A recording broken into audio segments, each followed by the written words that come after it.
kampları kurduklarını kabul etmiyorlardı. Birleşmiş Milletler'in İnsan Hakları Komisyonu toplantısında İHH'nın bastırması üzerine kabul etmek zorunda kaldılar ve itiraf ettiler.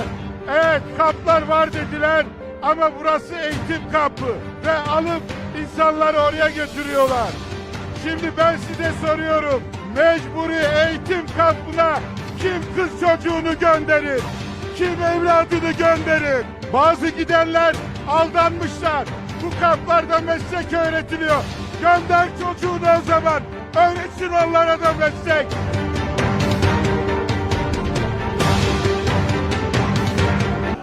Aramızda bulunan bu organizasyona destek veren sivil toplum kuruluşlarımızın başkanlarının kısa konuşmaları olacak. Konuşmalarını gerçekleştirmek üzere Anadolu Gençlik Derneği İstanbul Şubesi Başkanı Yunus Genç Başkanımızı davet ediyorum. Buyurun başkanım.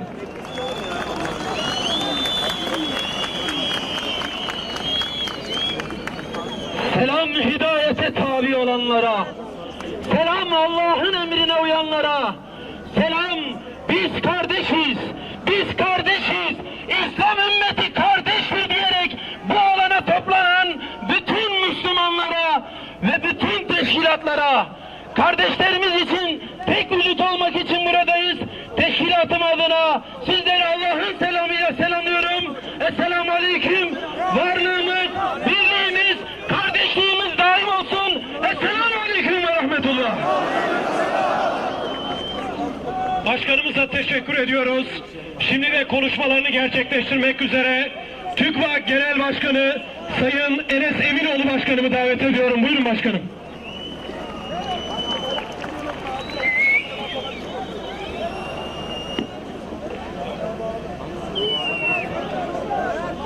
Esselamu Aleyküm ve Rahmetullahi ve Berekatüh.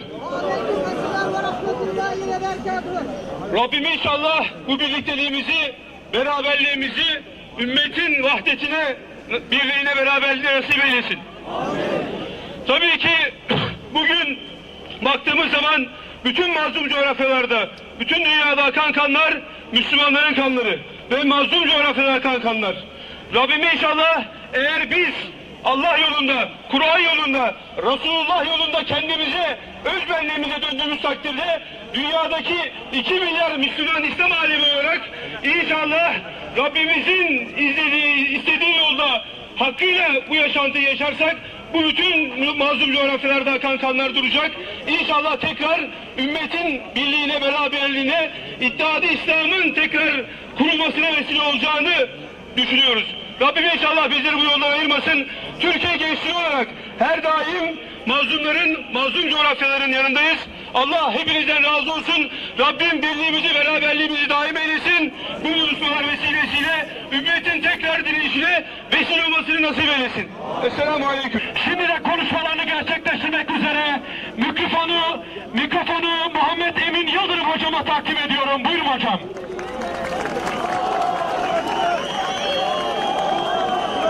Bismillahirrahmanirrahim. Kıymetli kardeşlerim, hepimiz buraya mazlumun yanında olup zalime karşı olma noktasındaki tavrımızı gösterme adına geldik. Aslında burada çok söze gerek yok. Sözü şu anda siz söylüyorsunuz. Bütün dünyaya sözü söylüyorsunuz ki zalimler tarihte olduğu gibi bugün de birer birer yıkılacak ve işin sonunda, neticesinde mazlumlar gülecek, zalimler ağlayacak. Biz buna iman etmişiz. Bugün Doğu Türkistan'da yaşanan zulümler her ne kadar bizim yüreğimizi yaksa da, orada kirlenen namuslar bizi uykusuz bıraksa da, orada yetim kalan çocuklar bizi bu manada acıtsa da, inandığımız bir şey var ki Allah eninde sonunda nurunu tamamlayacak ve tamamlayacak olduğu nurda mazlumların günü o gün olacak.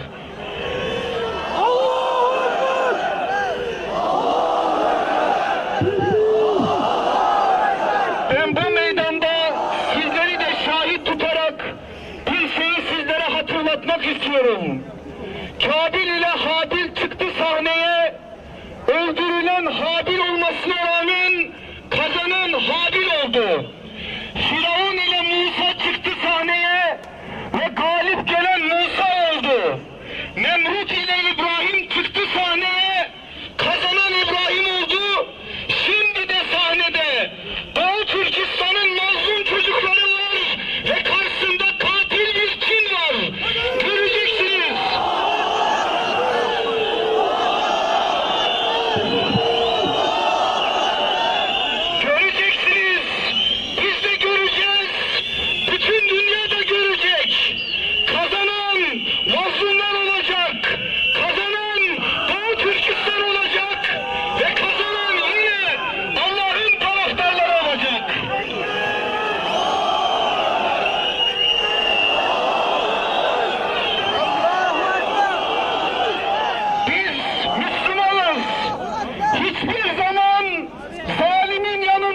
Allah'ın izniyle Allah'ın yanında ve onun mazlumlarının yanında olacak. Bir kez daha buradan mazlumlara kurtuluş adına Rabbimize duamızı ortaya koyuyoruz. Yakın bir zamanda dünyanın bütün mazlumları, Doğu Türkistan'da da başka yerlerdeki mazlumların da kurtulduğu günleri Mevla'nın bize göstermesini ondan niyaz ediyoruz. Son nefesimize kadar kim olursa olsun mazlumdan yana, kim olursa olsun zalime karşı olduğumuzu dünyaya haykırmaya devam edeceğiz. Allah haykırışımızı mübarek kılsın. Esselamu Aleyküm ve Rahmetullahi ve Berekatuhu. Şimdi de konuşmalarını gerçekleştirmek üzere mikrofonu İHA İnsani Yardım Vakfı Genel Başkanı Bülent Yıldırım Başkanımıza takdim ediyorum. Buyurun başkanım.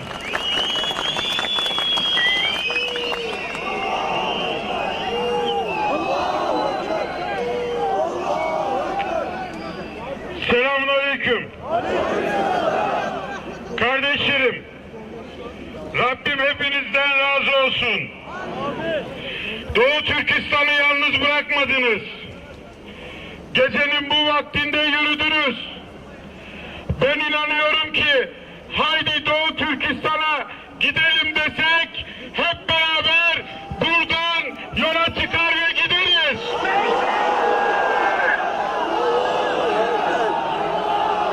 İşte ordu, işte komutan. İşte ordu, işte komutan. Bizim sınırlarımız yürek coğrafyamız kadardır. Biz yeryüzünü mescit biliyoruz. Yeryüzünü ıslah etmek için geldik.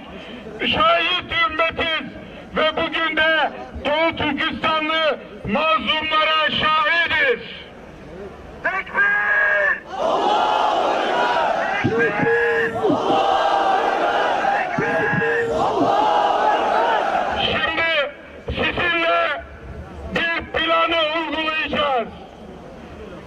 Doğu Türkistan meselesini sadece meydana taşıyıp heyecanımızı bitirdikten sonra unutmadan yol yürümemiz lazım. Doğu Türkistan nasıl kurtulur? Oradaki insanlara yapılan zulümler nasıl engellenir? Bu konuda hep beraber çalışacağız. Yolumuz kısa değil ama uzun da değil.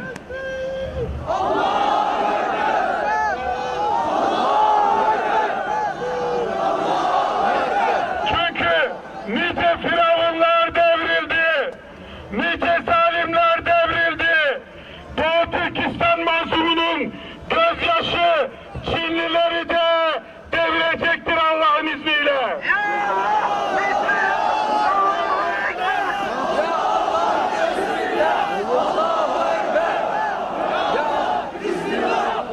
Geçen Çinliler sadece belirledikleri gazetecileri ve siyasetçileri yanına götürüyorlar. Diyorlar ki burada gelin bakın, bir zulüm yok, sizi kandırıyorlar diyorlar. Bazıları gerçeği görüyor. Çünkü sadece Çinliler istediği yere götürüyorlar. Bazıları da onlardan etkileniyor. Bunlardan etkilenen bir tanesi geçen gün diyor ki Çinliler Doğu Türkistanlılara niye zulüm yapsın?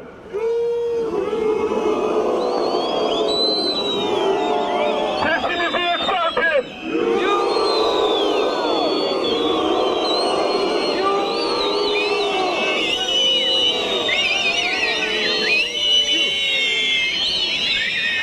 Adam inanmış buna. Sen niye inandın? Ekonomik kaygın mı var? Durun anlatacağım.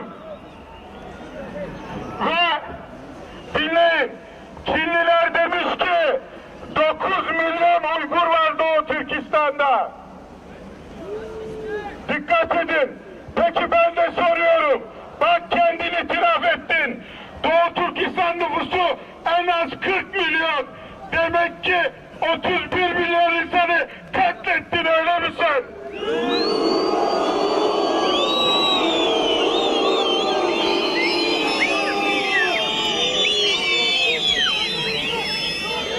Adam itiraf ediyor, diyor ki 9 milyon insan var.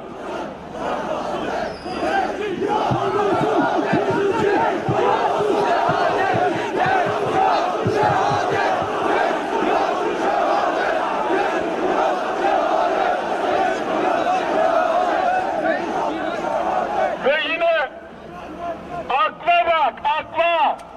Diyor ki biz bu kampları tamam kurduk. Aslında kampları kurduklarını kabul etmiyorlardı. Birleşmiş Milletler'in İnsan Hakları Komisyonu toplantısında İHA'nın bastırması üzerine kabul etmek zorunda kaldılar. Ve itiraf ettiler.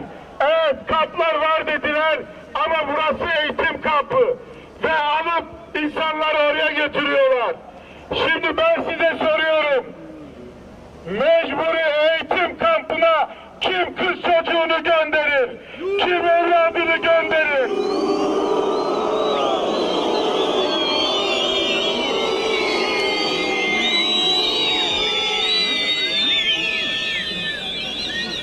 Bazı gidenler aldanmışlar. Bu kamplarda meslek öğretiliyor. Gönder çocuğunu o zaman. Öğretsin onlara da meslek.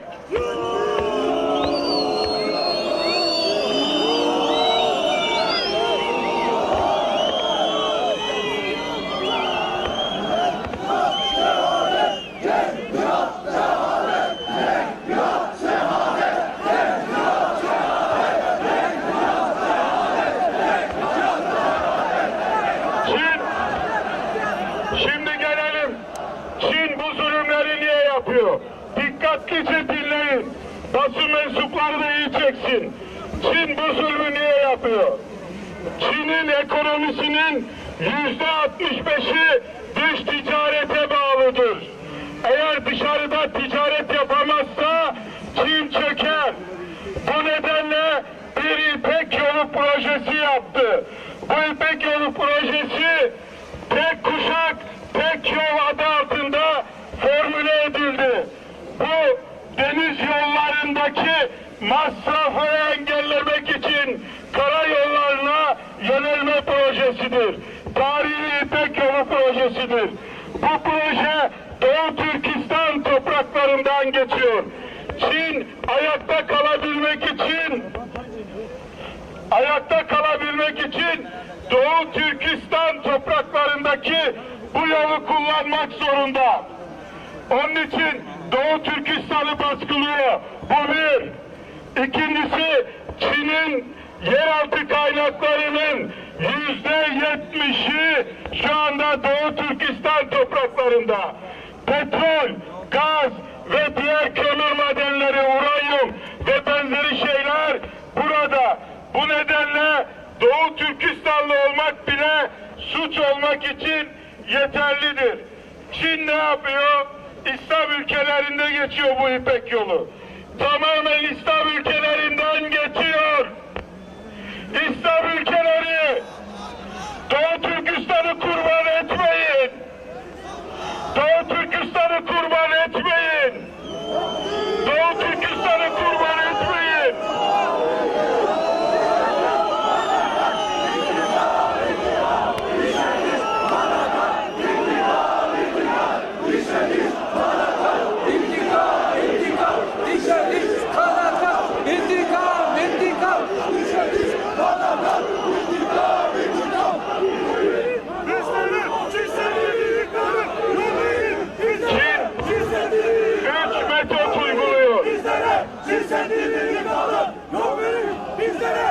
Dikkat edin.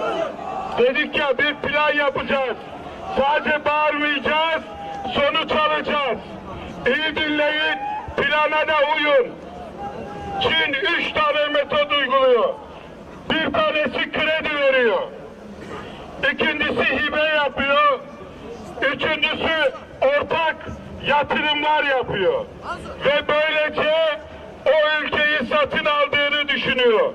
Aynısını Tayvan'a ve Kore'ye yaptı.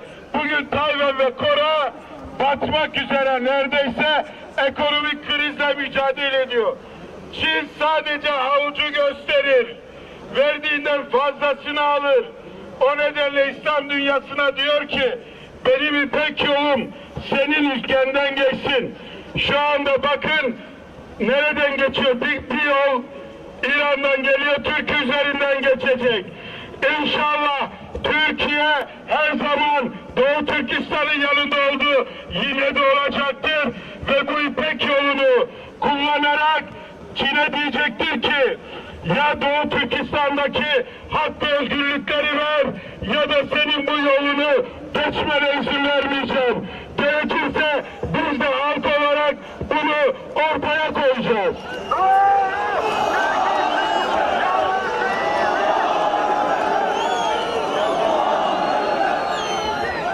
Türkistan yanıyor, Fatih'i arıyor. Türkistan yanıyor, Fatih'i arıyor. İslam dünyasının ekonomik olarak Çin'e ihtiyaç olduğu doğrudur.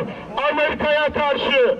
Ama unutmayın, ey İslam devletleri, biz de olmasak, Müslüman pazarda olmasa, Müslüman toprakta olmasa Çin Amerika'ya karşı hiçbir şey yapamaz.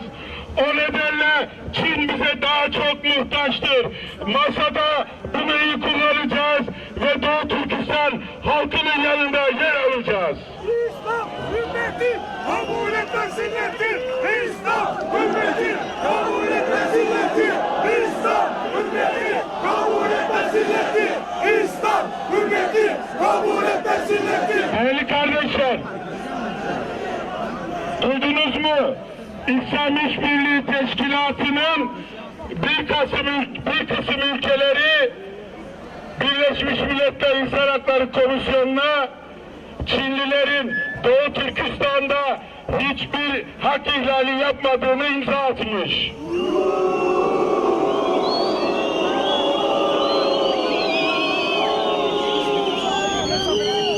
Buna Türkiye karşı çıkmış, Tunus karşı çıkmış, Arnavutluk karşı çıkmış, Endonezya karşı çıkmış, bazı ülkeler daha karşı çıkmış. Karşı çıkan ülkeleri alkışlayın.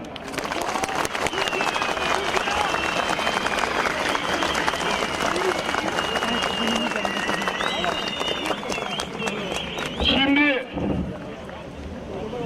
çözüm ne olur diye bir metin yayınlayacağız. Birkaç gün sonra sosyal medyada. Bu metni alacaksınız, sosyal medyada her yere yaygınlaştıracaksınız. Ve İslam ülkelerinin takipçisi olacaksınız. İslam Birliği! Avrupa Birliği! İslam Birliği! Avrupa Birliği! İslam Birliği! Avrupa Birliği! İslam Birliği! Avrupa Birliği! İslam Birliği! Bu arada bir şey daha söyleyeyim. Doğu Türkistan meselesini gündeme getirdiğimizde birileri diyor ki siz Amerika'nın menfaatine bu konuyu gündeme getiriyorsunuz.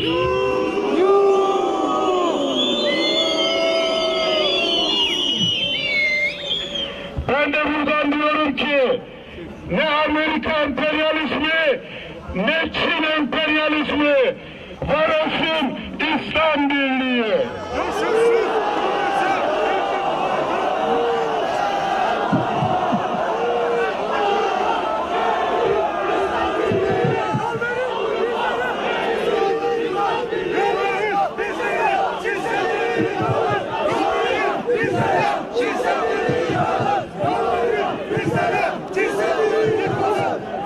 Doğu Türkistan kimleri ilgilendiriyor? Bakın, Gazze'ye gittim yıllar önce. Araba konvoyu yaptık.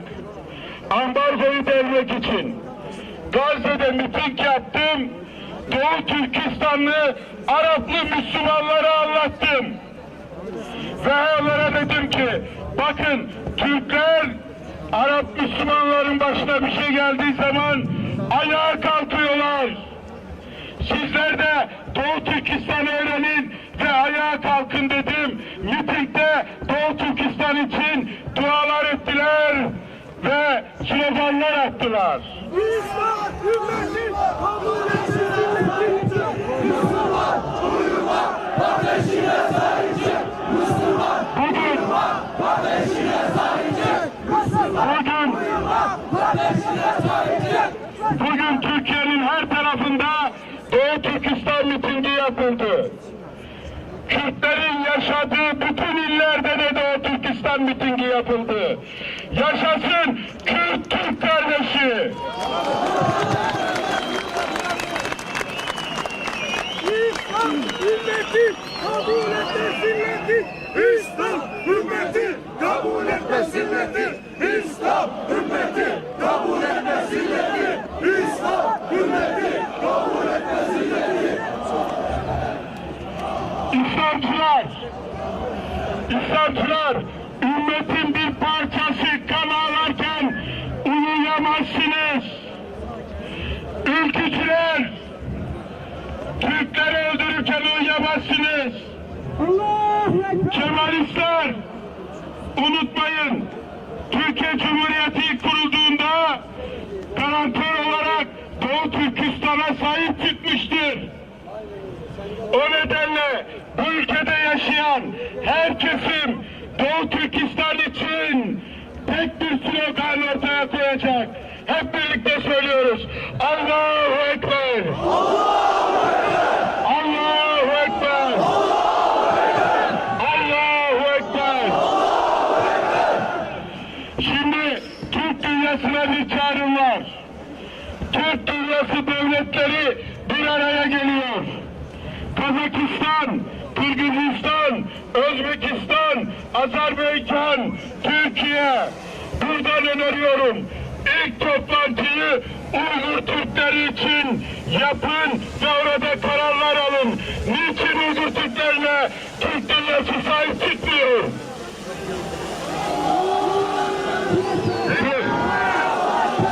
Protesto edin, korkmayın. Türk dünyası sahip çıkmıyorsa protesto edin.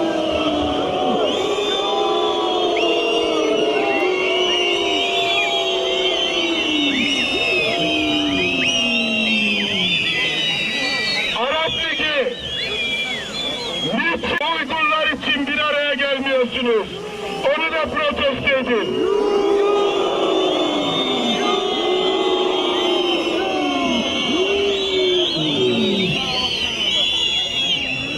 Şimdi buradan öneriyorum. Yarınlarda raporu yayınlayacağız. İslam İşbirliği Teşkilatı içerisinde hangi ülkeler Çin'in yanında yer almış? Diyorlar ki Doğu Türkistan'da aşırılığı önlüyor Çin. Hiçbir hak ihlali yok. Ya evlere Çinliler giriyor. Doğu Türkistanlı kız çocuklarını annelerinden koparıyorlar.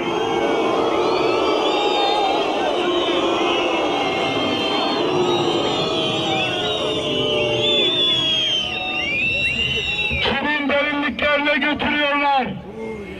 Ucuz iş gücü olarak kullanıyorlar. Vicdanımız el veriyor mu? Katiyen vicdansızlar, sizlere sesleniyorum. Bu meydanı duyun. Biz Doğu Türkistan halkının yanındayız. Öyle değil mi?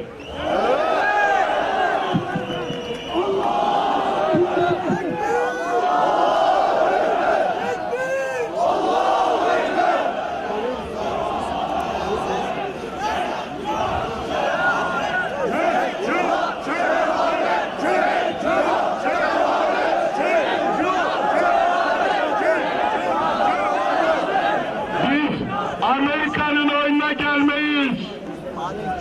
Kimse bizi Amerika'nın oyununa geldiniz diyerek sizi suçlamasın. Amerika kadın ve çocuğu düşünüyorsa neden Suriye'de düşünmedi? Neden Irak'ta düşünmedi? Neden Afganistan'da düşünmedi?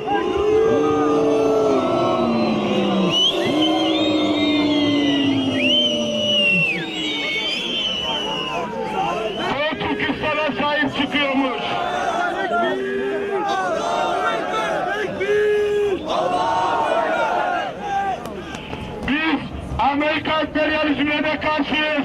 Çin emperyalizmine karşıyız. Zalim olan herkese karşıyız.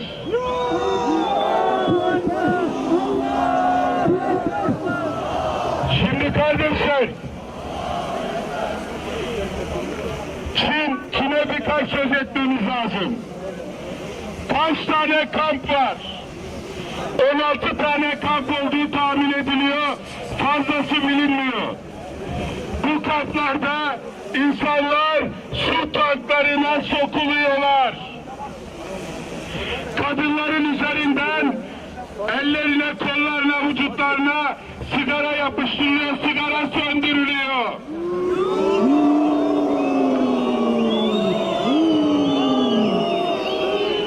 Günlerce kaplan koltuğu diye bir koltuk var. Orada hareketsiz bıraktırılıyor.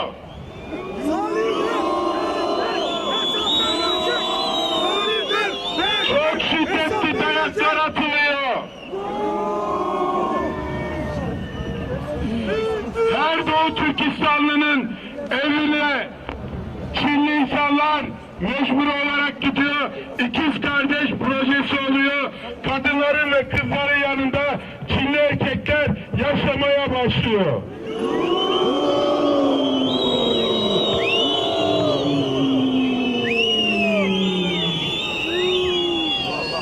Şimdi Türkiye'den bazıları diyor ki böyle bir şey yok. Çinliler de diyor ki böyle bir şey yok.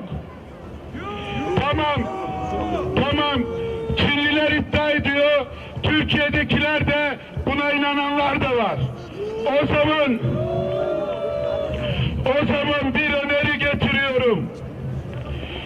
Bu çağda dünyanın neresine seyahat özgürlüğü yasağı var? Bana söyleyin. Doğu Türkistan'a var.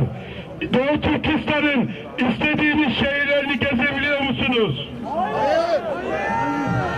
İstediğiniz insanla görüşebiliyor musunuz? Hayır. Doğu Türkistan'la siz konuşun, herkes sussun. Ailelerinize telefon açabiliyor musunuz? Hayır. Ailelerinizden haber alabiliyor musunuz? Hayır. Peki haberleşme özgürlüğü nerede? Seyahat özgürlüğü nerede? Hani Çin iddia ediyor, diyor ki hiçbir problem yok. Aç kapıyı o zaman, aç. Gidip ziyaret edelim. Bakalım siz mi haklısınız, biz mi haklıyız?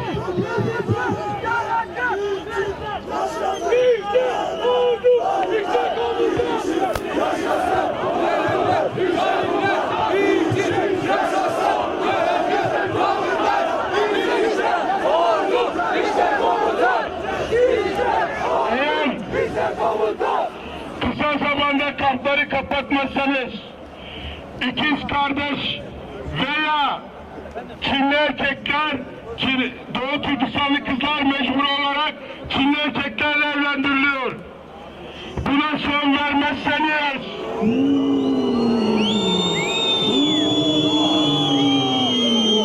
İslam dünyası halklarını uyandıracağız.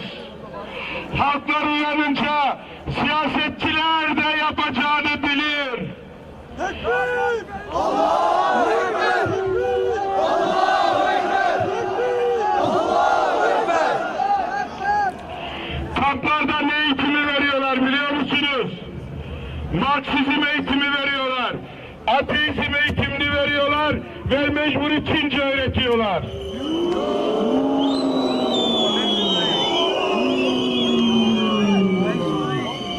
Camileri kapattılar, meyhaneye çevirdiler.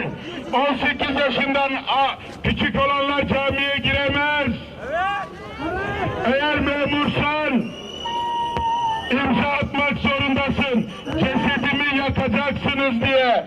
Zalimlerin sınırı yok. Ama ne yazık ki ticari olarak Çin bir menfaat sunduğu için İslam dünyası bazen yanılıyor. Biz de diyoruz ki Çin'le ilişkileri bozmaya gerek yok. Ama siz Çin'den daha güçlüsünüz. Çin size daha çok muhtaç. Masaya oturduğunuzda bu İpek yolunu topraklarımızdan geçirdiğinde ey İslam ülkeleri, Doğu Türkistan'ın hakkını korumak için masada konuşun. Bunun için Türk dünyasını toplantıya davet ediyorum. İslam İşbirliği Teşkilatı'nı toplantıya davet ediyorum. Ve bizim çözüm önerimizi yayınladığımızda hepiniz ev ev, sokak sokak bu çözüm önerilerini birbirinize anlatın. Göreceksiniz ki çözüm var. Çok yakında inşallah Doğu Türkistan'daki kızlarımız mecbur olarak evlerinden koparmayacaklar.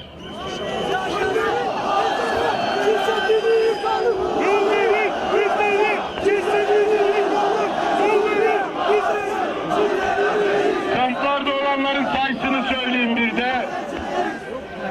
Tahmini olarak 1 milyonla 3 milyon arasında insan kamplarda yaşıyor.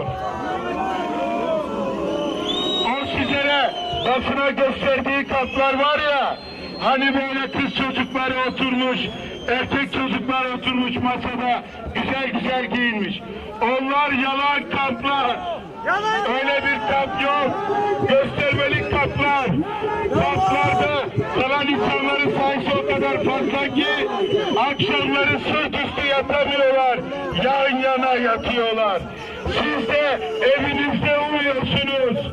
Onlar yatamıyorlar bile. Şimdi kardeşler, adam aslında suçunu ifade ediyor. Adam gelmiş bana diyor, arkadaşlarıma diyor ki ben gittim kampları gördüm, hiçbir şey yok. Ey be utanmaz! Hangi kamp mecbur olur? Sen çocuğunu gönderirsin. En iyi şartlara bile mecburi gönderir misin?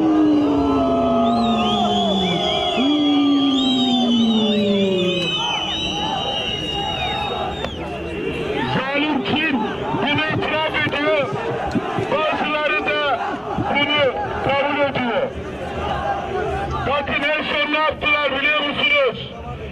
Sayın Cumhurbaşkanımız Doğu Türkistan'ı ziyarete gitti. Pazarı gezerken Cumhurbaşkanımız o zaman kuru kayısı ikram ettiler. Sevgi gösterisinde bulundular. O kuru kayısı ikram edenleri de sevgi gösterisinde bulunanların hepsini hapislere attılar.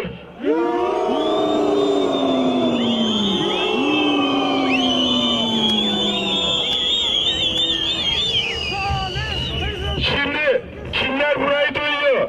Yarın öbür gün hapse attığını çıkaracak, zorla konuşturacak. Diyecek ki yok ben atılmadım. Tamam, bu oyunları biliyoruz. Bakın Türkiye'ye gelenler oldu onlardan. Yaşadıklarını anlatsınlar. Ben de diyorum ki hodri meydan, biz haksızsak açın seyahat özgürlüğünü, açın haberleşme özgürlüğünü. Herkes konuşsun. Bakalım kim haklı, kim haksız.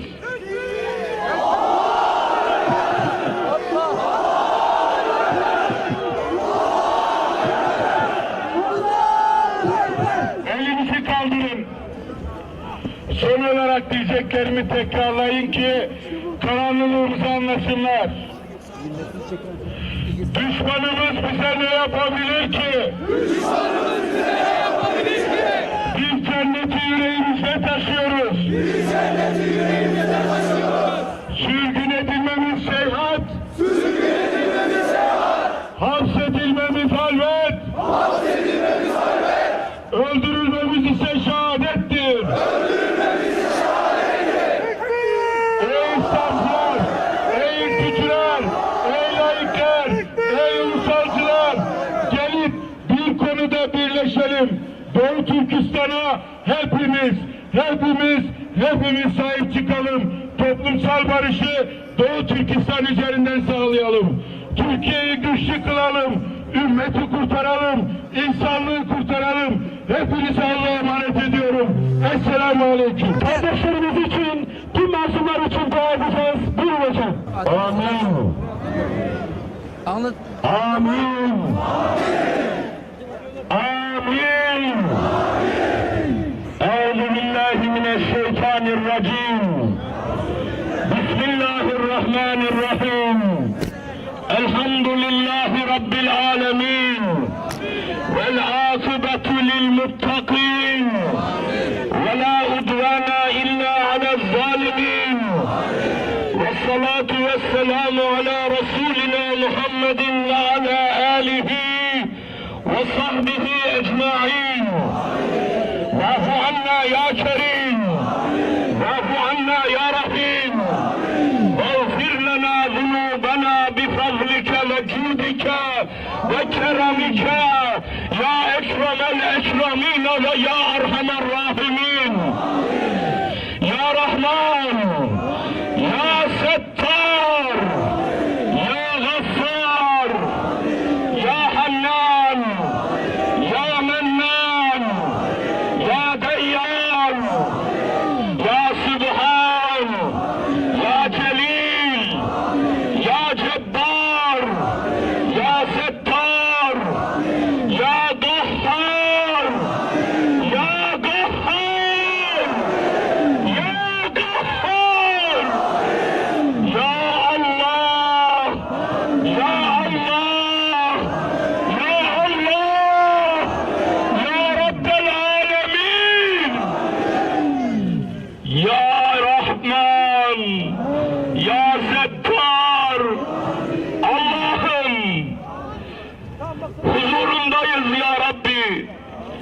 Gaflete dalmış, dünyaya sarılmış, ahireti unutmuş, Müslüman kardeşine kardeşliğin hakkını yerine getirememiş, kitabında وَلَا تَرْكَنُوا اِلَى الَّذ۪ينَ ظَلَمُوا فَتَمَسَّكُمُ النَّارِ buyurduğu halde sakın zalimlere yaklaşmayın, zalimlere meyletmeyin, ateş sizi de kuşatır ayeti kerimesi.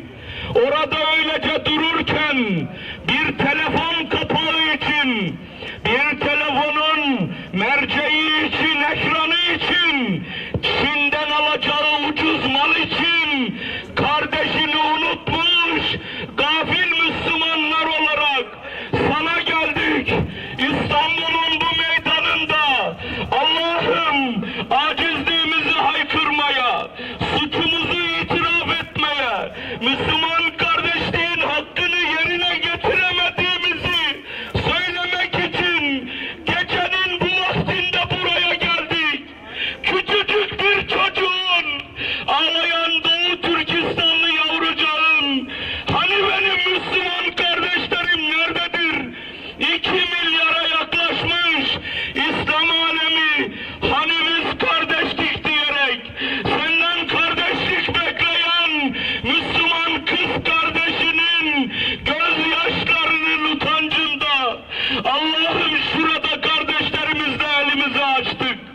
Ya Rabbi ben biliyorum ki biz duası kabul edilecek insanlar değiliz. Ama o mazlumların hatırına, şuradaki küçücük günahsız yavrular hatırına dualarımızı kabul et ya Rabbi. Niyazlarımızı kabul et ya Rabbi. Oysa Resulullah Aleyhisselam bize dünyadan gitmeden önce demişti ki El Müslimu ehul Müslim la yazlimuhu ve la yuslim. Müslüman Müslümanın kardeşidir. Müslüman Müslümanın kardeşidir. Ona zulmetmez. Ve la yuslim ve onu asla bir zalimin eline terk edip sanki bir şey yokmuş gibi yaşantısına devam edemez. Ya Resulallah, biz bu sözüne sahip çıkamadık. Kardeşlerimiz zalimlerin elindeyken biz sadece miting yapıyoruz. Biz sadece slogan atıyoruz. Dünya duysun sesimizi diye. Ama ya Rabbi, senin yapacakların bizim yapacaklarımızdan çoktur. Senin orduların sadıktır. Biz dünyalık çıkar için, biz dünyalık menfaat için, şan için, şöhret için, ticaret bozulmasın diye, siyaset bozulmasın diye, biz devletler ne der diye, ey Allah'ım ederiz. Ama senin orduların kitabında buyurduğun gibi Elem tera keyfe feale rabbuke bi ashabil fil Elem yec'al keydehum fi tavlil ve arsele aleyhim dayran ebabil. Ey Allah'ım, yumruk kadar kuşların koca koca filleri devirdiğini sen kitaba yazdın. Biz bunları unuttuk. Ey Allah'ım, yeniden gönder ebabillerini ya Rabbi. Yeryüzünün en küresel katili Çin denilen kafir toplumu helak et ya Rabbi. Ey Allah'ım, kamplarda Müslüman kardeşimize etmedikleri işkence kalmadı. Kimi çıldırdı, aklını oynattı. Kimi canını verdi. Kimi namusunu verdi. Ey Allah'ım, sen bize yardım etmezsen bu işi yerdekilerden umudumu kestim ben. Senden gelecek yardıma muhtacız. Kardeşlerimize yardım et ya Rabbi. Doğu Türkistan'ı kurtar ya Rabbi. Ey sonsuz merhametin sahibi olan Allah'ım. Ey kudreti sonsuz olan Allah'ım. Peygamberimiz Aleyhisselatü Vesselam'ın o mübarek yüce hatırına sana yalvarıyoruz. O kardeşlerimizin üzerine sabır yağdır ya Rabbi. Ayaklarını kaydırma ya Rabbi. Onlara zorla domuz eti yediren, köpek eti yediren, köpeklerden daha alçak Çin denilen yeryüzünün firavunu, kafiri, zalimi, katili Çin'i paramparça et ya Rabbi. Yerle bir et ya Rabbi. Helak et ya Rabbi. Çin'e dostluk edenleri kahru perişan et ya Rabbi. Ticaretlerini boz ya Rabbi. Siyasetlerini boz ya Rabbi. Allah'ım, ya Rabbel Alemin, ne olur şu geceyi Doğu Türkistan'la kopmayacak bir kardeşliğin kurulduğu gece eyle ya Rab. Allah'ım, o kardeşlerimizin 86 yaşında 2 yıl önce zindanlarda öldürülen, şehit edilen büyük İslam alimi Abdülahad Mahdum hani nerededir? Riyazu Salihini tercüme eden, Aksu'nun, Hoten'in, Kaşgar'ın, Urumçi'nin alimi Muhammed Salih'i 82 yaşında zindanda öldüren kitapsız Çin, bunlar da mı yalandır? Allah'ım, alimler şehit ediliyor, çocuklar öldürülüyor. Ya Rabbi, sen Müslümanlara yardım eyle. Kardeşlerimize yardım eyle. Gaflette yüzen Müslümanlara şuur ver ya Rabbi. Hala bu işi anlamamış, hala bu işi günlük siyasete malzeme zanneden bir Müslüman kız kardeşinin namusu, bir Müslüman kardeşinin kanı, canı Kabe'den daha kutsal değil miydi? Veda haccında Resulullah Aleyhisselam size böyle demedim Allah aşkına. Niçin unutuyorsunuz? Niçin terk ediyorsunuz Hazreti Muhammed'in sözlerini?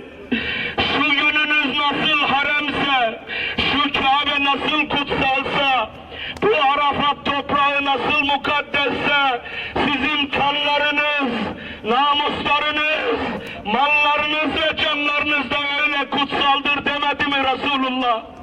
Veda haccında en son vefatından 90 gün önce Resulullah bunu niye söylüyordu? Malınızı çalacaklar, petrollerinizi, uranyumlarınızı, doğal gazlarınızı çalacaklar, çocuklarınızı öldürecekler, kadınlarınızı kirletecekler.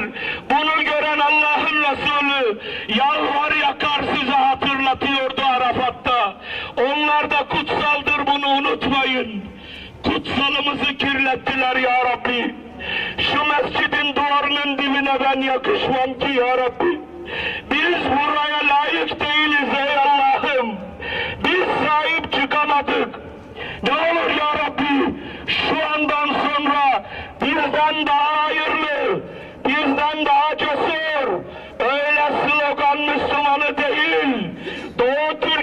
yanındaki kardeşini yumruk kadar kuşların koca koca filleri indirdiğine inanan cesur Hazreti Hamza ruhunda bir ümmeti içimizden yeniden çıkart ya Rabbi. Amin. Amin. Taha ve Yasin. Hastalarımıza ve yaralılarımıza şifa ver ya Rabbi. Doğu Türkistan'la beraber Arakan, Patani, Orta Afrika, Suriye, Filistin, Yemen, dünyanın bütün mazlumlarına, bütün gariplerine yardım eyle ya Rabbi. Bizi de onlara yardımcılar eyle ya Rabbi. Köprüleri yıkacak, Sırat Köprüsü'nü yok edecek, Sırat Köprüsü'nü yok edecek günahlar işleniyor. Allah'ım dağlar kadar sevabım olsa ne olacak? Elim tesbih çeke çeke kopsa ne olacak? Bir Mesut Özil kadar olamadı koca koca sakallı hocalar. Bir futbolcu kadar olamadık ya Rabbi. Vallahi utanç içindeyiz. Billahi utanç içindeyiz. Ey Allah'ım! Bir futbolcunun kalbine koyduğun cesareti ve imanı Müslümanların önünde 120 kiloyla dolaşan o koca göbekli hocalara da nasip et ya Rabbi. Müslümanların sırtından koca koca makamlara oturan devleti yönetenlere de nasip et ya Rabbi. Ey Allah'ım! Sensin Rahman. Biz sadece sana inandık ve senden yardım dileriz. Bize yardım et ya Rabbi.